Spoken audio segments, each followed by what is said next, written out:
What is a narrative? You might say a story. A narrative is a story, and you'd be wrong. Embarrassingly wrong. Story is just part of a narrative. A narrative is the combination of story and discourse, story being the progression of characters from point A to point B. The story of Lord of the Rings, for instance, goes as follows. Frodo finds a ring, Frodo walks to a volcano, Frodo throws the ring into the volcano. There's something missing, right? The missing component is the discourse of the narrative, or the way in which the narrative is told.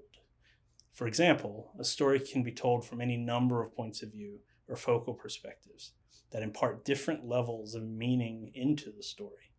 Within discourse, object and characters become something other than things. They become parts of the narrative that can serve as symbols, metaphors, collections of motifs, or intertextual references to other texts. Earlier, in our section about audio, I introduced the term diegetic and non-diegetic.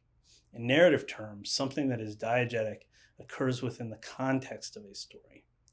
For example, in the film Stand By Me, the adult version of Will Wheaton's character, as voiced by Richard Dreyfuss, presents the events of the film as the narrator, speaking in the first-person past tense. Dreyfuss's character is not seen, but is part of the story since his character is experiencing the events.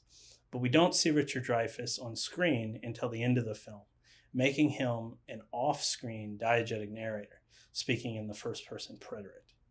Alternatively, the novel and David Lynch's theatrical version of Dune are narrated by an initially anonymous narrator who's telling the story from the future, is aware of the character's thoughts, making them omniscient third person and past tense, so non-diegetic. It's later revealed that she's a royal historian thousands of years after the events of the novel.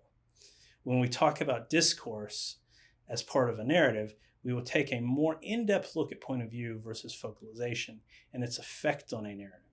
But right now, the most important thing to remember is that narrative is not just a story, but the combination of a story and discourse, or in other words, the way a story is told.